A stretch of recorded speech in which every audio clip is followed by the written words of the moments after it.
أعوذ بالله من الشيطان الرجيم. بسم الله الرحمن الرحيم. إياك نعبد وإياك نستعين. انفروا خفافا وثقالا وجاهدوا بأموالكم وأنفسكم في سبيل الله، ذلكم خير لكم إن كنتم تعلمون. لو كان عرضا قريبا وسفرا قاصدا لاتبعوك ولكن بعدت عليهم الشقة، وسيحلفون بالله لو استطعنا لخرجنا معكم يهلكون أنفسهم والله يعلم إنهم لكاذبون. عفى الله عنك لما أذنت لهم حتى يتبين لك الذين صدقوا وتعلم الكاذبين. لا يستأذنك الذين يؤمنون بالله واليوم الآخر أن يجاهدوا بأموالهم وأنفسهم والله عليم بالمتقين. إنما يستأذنك الذين لا يؤمنون بالله واليوم الآخر وارتابت قلوبهم فهم في ريبهم يترددون.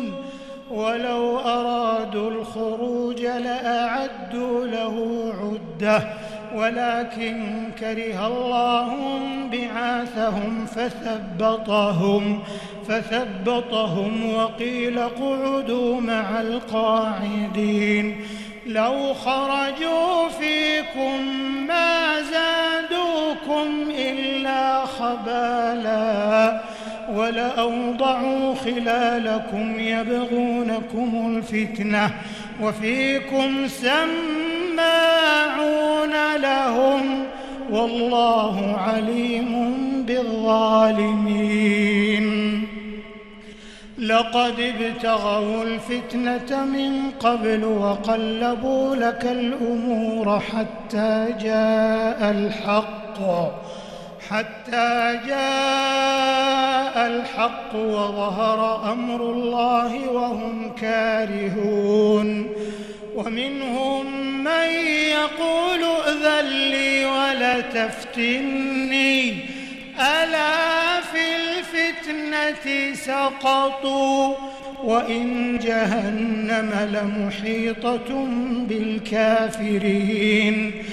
إن تصبك حسنة تسؤهم وإن تصبك مصيبة يقولوا قد أخذنا أمرنا من قبل ويتولوا وهم فرحون. قل لن يصيبنا إلا ما كتب الله لنا هو مولانا وعلى الله فليتوكل المؤمنون.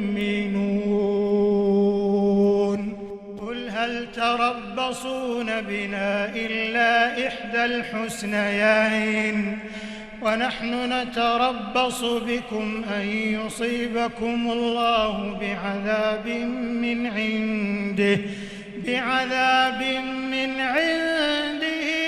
أو بأيدينا فتربصوا إنا معكم متربصون. قل أنفقوا طوعا أو كرها لن يتقبل منكم إنكم كنتم قوما فاسقين. وما منعهم أن تقبل منهم نفقاتهم إلا أنهم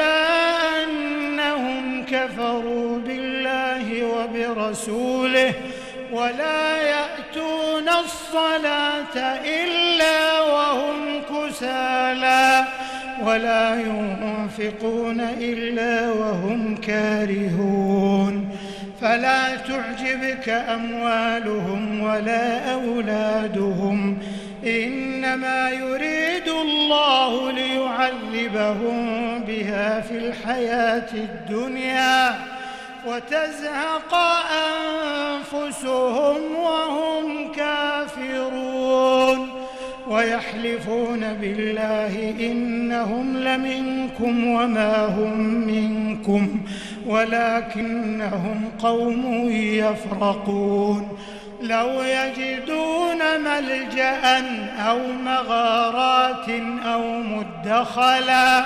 أو مدخلا لولوا إليه وهم يجمحون ومنهم من يلمزك في الصدقات فإن أعطوا منها رضوا وإن لم يعطوا منها إذا هم يسخطون ولو أنهم رضوا ما آتاهم الله ورسوله وقالوا حسبنا الله سيؤتينا الله من فضله ورسوله